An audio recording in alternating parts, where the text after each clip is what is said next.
Hi, this is Alex from phpacademy.org, back with another PHP tutorial for the new Boston.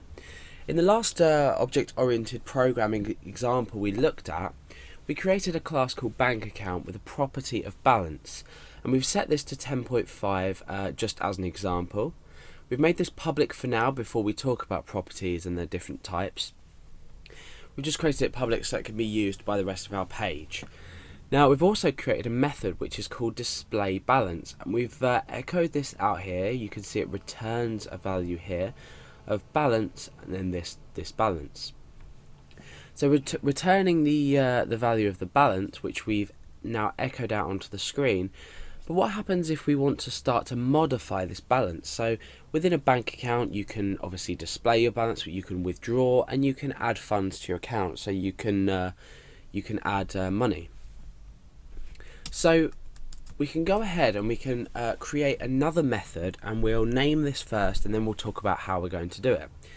So we're going to say public function withdraw, and we're going to create the skeleton. So we've got our parentheses here, and then we've got our curly brackets here as well.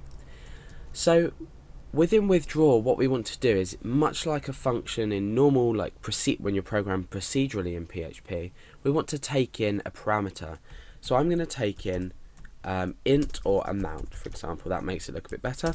So we have a function now which is called a method, so we're going to be calling them methods, called withdraw. And with this withdraw method we can specify a specific amount of money that we want to withdraw. So let's go ahead and start the calculation. Now what we want to do is, we don't want to return a value to the user because our balance will return a value. Our withdraw is going to do everything in the background to withdraw the funds from the bank account.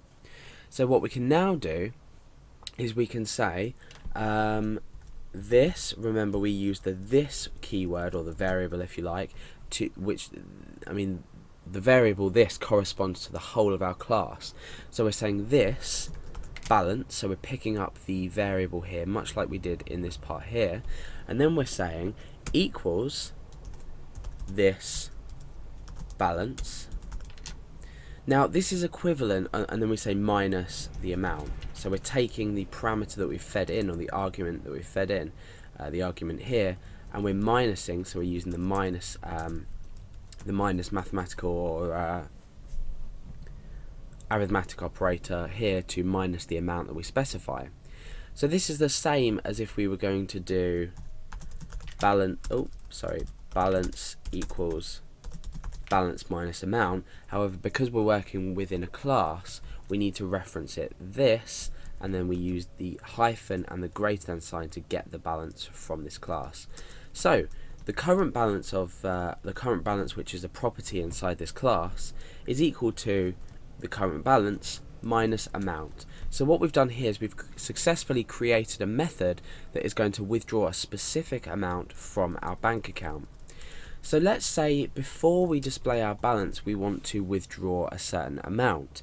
So withdraw a certain amount is obviously going to take away an amount from our balance. So let's go ahead and do this. And then we're just going to touch up this method to ensure that we can't withdraw any more than we actually have in our bank account.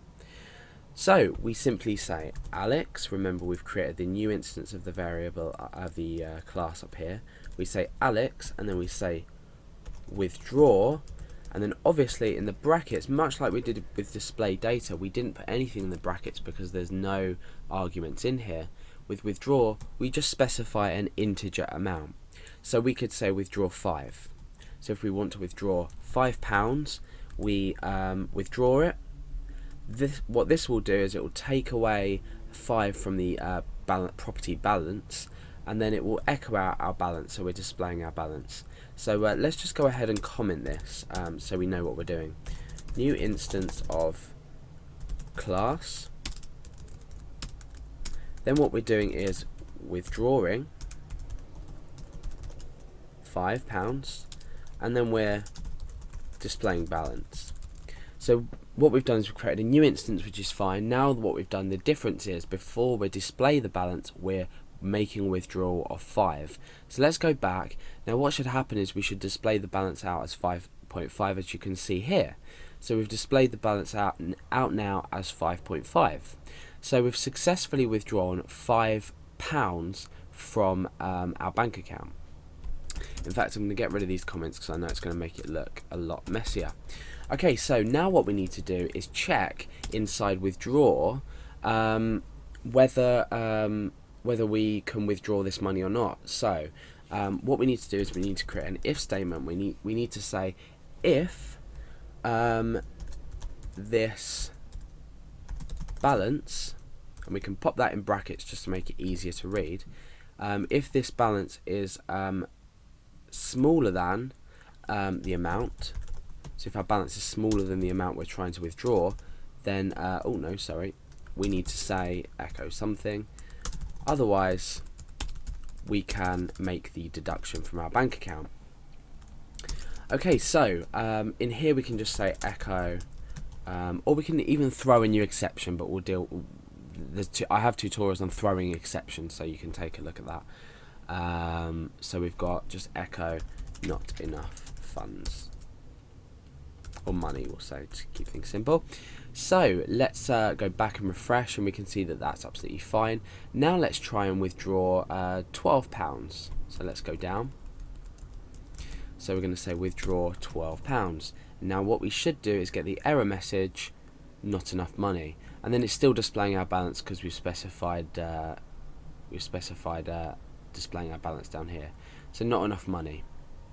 Now we can create this error in many different ways. However, for now I'm just going to echo this out just to keep things simple. So what we've done in this tutorial, let's just briefly recap.